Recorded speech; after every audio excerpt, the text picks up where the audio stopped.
पाकिस्तान ने माल के पारगमन आदेश 2026 के तहत ग्वादर, कराची और ताफ्तान के रास्ते ईरान के रास्ते से माल भेजने की औपचारिक जो परमिशन है वो दे दी है। अब माना ये जा रहा है कि अमेरिका से हरी झंडी मिलने के बाद पाकिस्तान ने माल के पारगमन आदेश 2026 लागू भी कर दिया है। अब सवाल ये उठता है कि आखिर इसके मायने क्या हैं और कितने अहम हैं। क्या ईरान और पाकिस्तान के बीच में कोई ऐसी खिचड़ी पक रही है जिसकी भनक अमेरिका तक को नहीं लगी? अगर आप भी यही सोच रहे हैं तो वीडियो को लास्ट तक जरूर देखिएगा, इसे थोड़ा और विस्तार से आपको समझाते हैं। नमस्कार, आपके साथ मैं पल्लवी रविंद्र सिंह।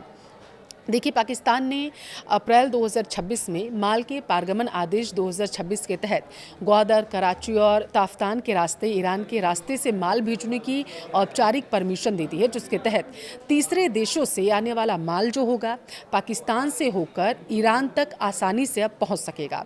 इस कदम को दक्षिण एशिया और पश्चिम एशिया के बीच व्यापारिक संपर्क को मजबूत करने की दिशा में बेहद अहम माना जा रहा। अब देखिए, जो जानकारी है वो ये कि ग्वादर, कराची और ताफ्तान को प्रमुख पारगमन मार्गों के रूप में चिन्हित भी कर लिया गया है। विशेष रूप से ग्वादर बंदरगाह की भूमिका को इस आदेश से नई गति मिल जाएगी, नई एनर्जी मिल जाएगी, ऐसा विश्लेषकों का जो है मानना है। अब देखो, रिपोर्ट क्या कह रही है वो आपको समझाते हैं। जो एक्सपर्ट्स हैं उनकी तरफ से कहा गया है कि यह पहल पाकिस्तान को एक महत्वपूर्ण ट्रांजिट हब के रूप में स्थापित करने की रणनीति का बेहद अहम हिस्सा हो सकती है। अब देखना ये होगा कि पाकिस्तान का ये कदम कितना कामयाब आगे साबित होगा। वहीं पाक के इस कदम पर अभी तक अमेरिका की तरफ से कोई भी टिप्पणी नहीं की गई। माना जा रहा है कि अमेरिका से हरी झंडी मिलने के बाद ही पाकिस्तान ने माल के पारगमन आदेश 2026 को लागू किया गया है, क्योंकि अगर हम इतिहास के पन्नों को उठा करके देखें तो अमेरिका से छुपकर या अमेरिका को बिना बताए पाकिस्तान इतना बड़ा कदम, वो भी ईरान के लिए, तो नहीं उठा सकता है। देखिए, इसी बीच अंतर्राष्ट्रीय स्तर पर एक संभावित मेगा डील को लेकर के कूटनीतिक हलचल जो है वो भी तेज हो गई है। सूत्रों के अनुसार यह प्रस्तावित समझौता केवल ईरान और अमेरिका के बीच सीमित नहीं रहेगा, बल्कि इसमें रूस, चीन, सऊदी अरब और तुर्की जैसे प्रमुख वैश्विक और क्षेत्रीय खिलाड़ी भी इसमें शामिल हो जाएंगे। अगर पिछले हम 48 घंटों के दौरान हुई गहन कूटनीतिक वार्ताओं जो हुई हैं उन पर गौर करें तो संकेत मिलता है कि ईरान और अमेरिका के बीच लंबे समय से जारी तनाव को ख़त्म करने के लिए प्रयास लगातार किए जा रहे हैं। इसमें पाकिस्तान की संभावित मध्यस्थता की भूमिका अदा कर रहा है। देखिए, इस बीच यह बताया गया है कि ईरान जाने वाले लगभग 3000 से ज़्यादा जो कंटेनर हैं पिछले कुछ दिनों से कराची बंदरगाह पर ही अटके हुए हैं।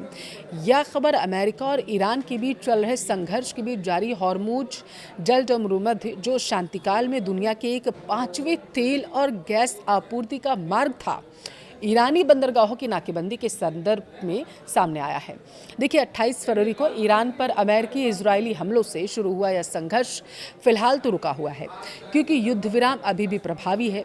अब देखिए, वाणिज्य मंत्रालय ने अपने आदेश में कह दिया है कि अधिसूचना के तहत माल परिवहन सीमा शुल्क अधिनियम 1969 उसके तहत बनाए गए नियमों और संघीय राजस्व बोर्ड द्वारा निर्धारित प्रक्रिया के प्रावधानों के अनुसार ही ये आगे की कार्रवाई जो है यहाँ पर की जाती रहेगी। एक्सपर्ट्स के मुताबिक अगर यह मेगा डील साकार होती है जो ईरान और पाकिस्तान के बीच में हो रही है, तो न केवल क्षेत्रीय स्थिरता को मजबूती मिलेगी, बल्कि ऊर्जा, व्यापार और सुरक्षा के क्षेत्र में भी व्यापक प्रभाव जो है वो देखने को मिल सकता है।